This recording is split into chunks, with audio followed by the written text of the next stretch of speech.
Every Sunday, Adewale stood before empty chairs and preached to whoever would listen. Some weeks, only 6 people came. Some weeks, none. His wife, Morayo, sold pepper soup by the roadside, just so their children could eat. He prayed, he fasted, he wept, but nothing changed. One afternoon, he remembered an old school friend, a man named Kolapo, who had once struggled just like him. Now Kolapo was a bishop with a church that filled stadiums. Adewale decided to visit him, hoping for advice. What he found instead was a man guiding a terrible secret. Kolapo listened patiently to his old friend's troubles. Then he asked him a quiet question. Adewale, how far are you willing to go? Adewale did not understand what he meant. Not yet. Days later, Kolapo took him somewhere he never expected. A hidden shrine tucked behind an old compound wall where the city's noise could not reach. Inside, an old man sat waiting in candlelight, as though he already knew Adewale was coming. His name was Baba Ogunfiditimi. The people who feared him simply called him Baba Ogun. He did not ask Adewale what he wanted. He already knew. I can give you fame, Baba Ogun said. Wealth beyond your dreams. Politicians will beg for your blessing. Millions will call your name. Then he leaned closer. But every gift has a price, and this price you will pay for the rest of your life. Adewale thought of his hungry children. He thought of the empty chairs. He thought of 20 years of prayers that felt unanswered. And in that dark shrine, he made his choice. That night, something ancient and terrible was sent into motion. Adewale walked out of the shrine a changed man, though nothing about him looked different, not yet. At home, Moraye waited for him, unaware that everything was about to change. Within days, strange opportunities began finding their way to him. Investors, land offers, unexpected donations. He told himself it was a blessing. He tried not to think about what he had promised in that shrine. And so, on the edge of the city, construction quietly began on land that held a secret only 2 men knew. The new church rose out of the ground faster than anyone could explain. The workers did not know what had happened on that land before the first foundation stone was laid. Only Adewale and Baba Ogun knew the truth buried beneath it. From the moment the doors opened, everything changed.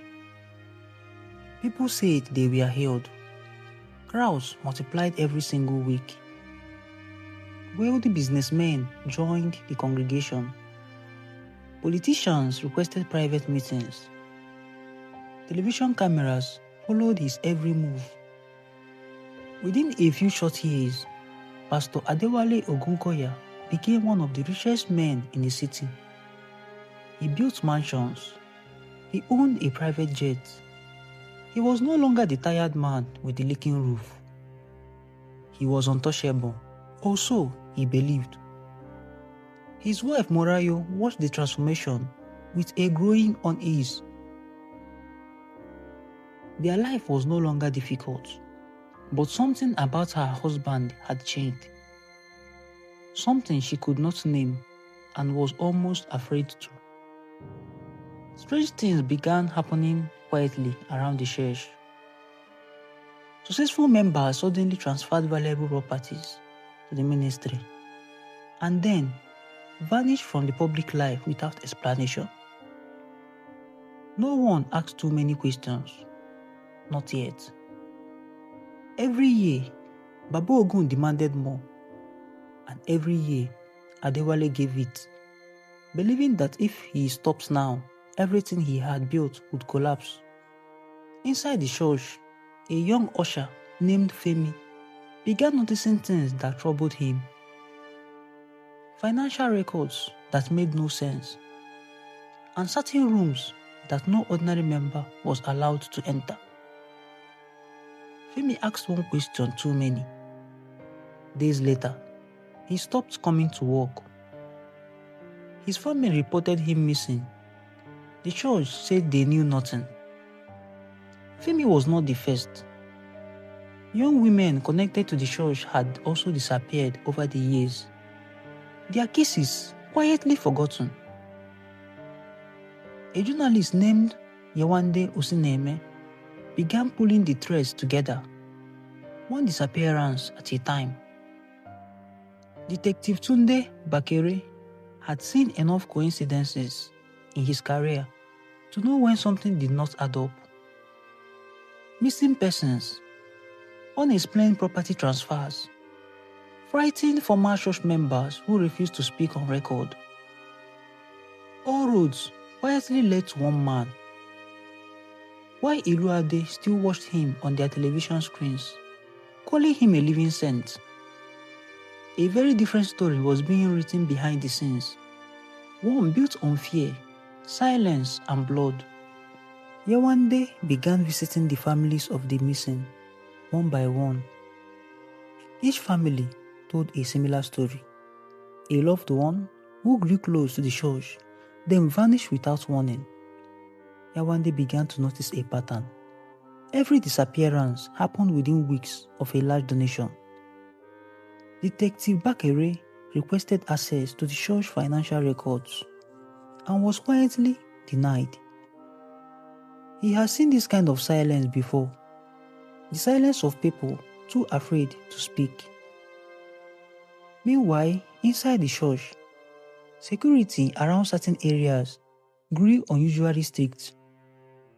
Trusted workers who once had access now found doors closed to them.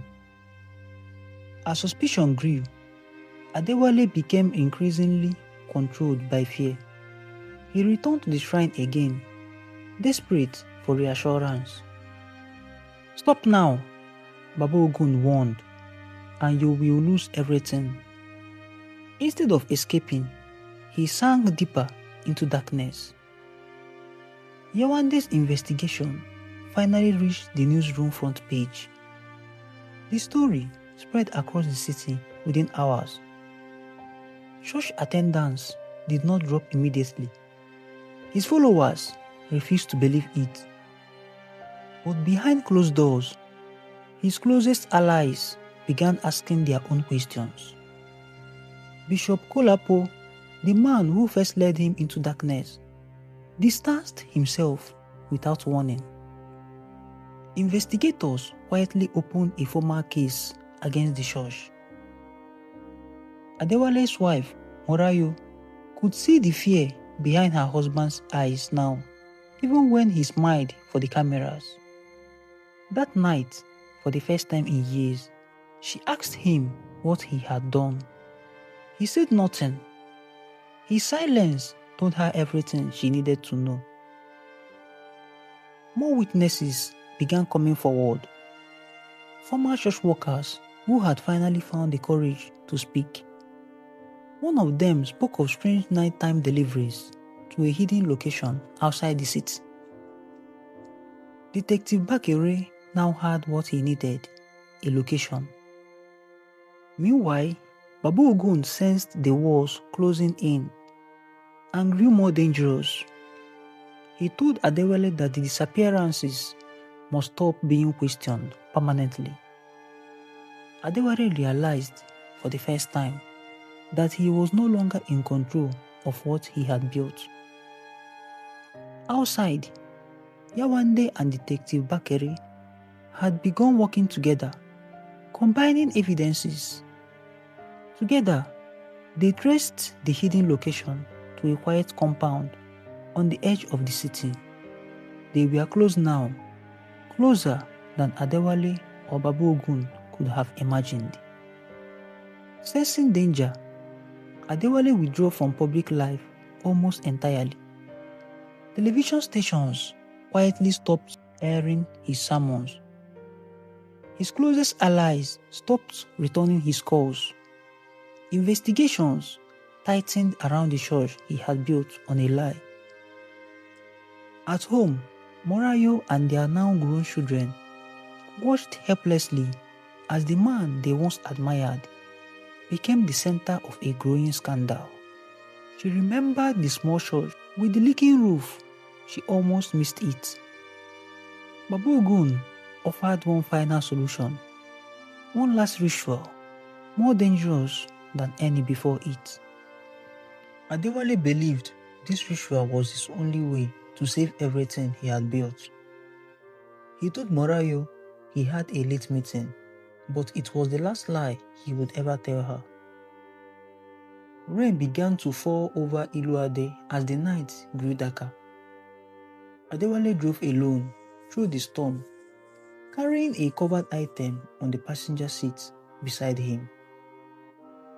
He parked in the shadows, near the heart of the city, far from any watching eyes, or so he believed. He stepped out into the rain, moving quickly, carrying his burden into the darkness.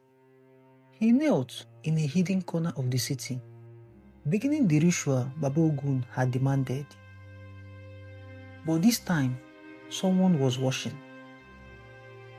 A neighborhood security patrol spotted him before he could finish. Adewale froze, illuminated suddenly in their flashlight beams. The ritual is paused. Within minutes, police sirens filled the streets. Bystanders emerged from nearby buildings, phones already recording. The untouchable pastor of Ilu Ade's largest church now stood in the rain in handcuffs.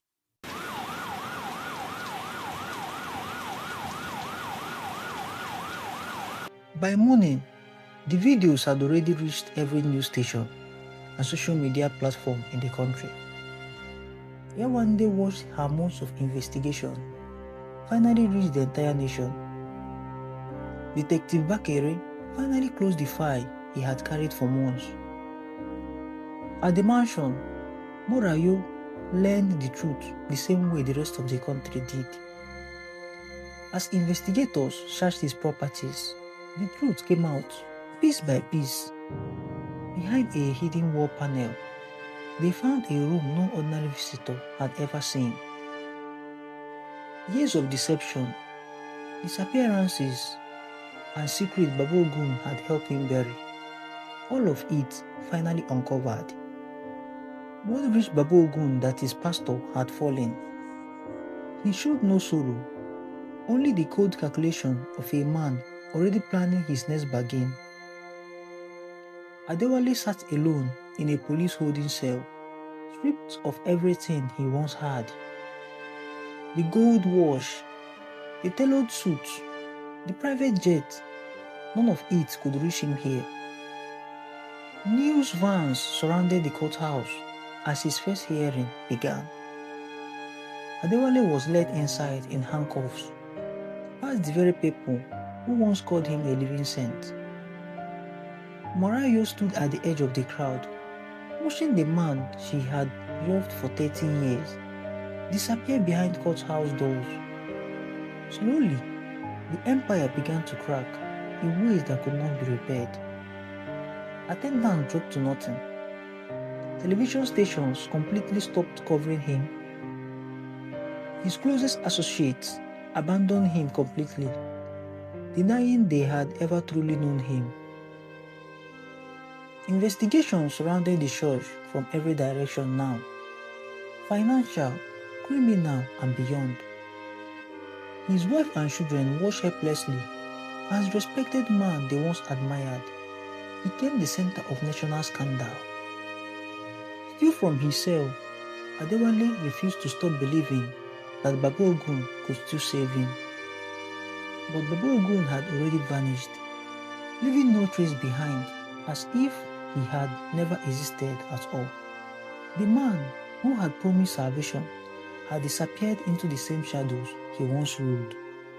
The trial of Pastor Adewale Ogunkoya became the most watched case in the history of Ilu Ade.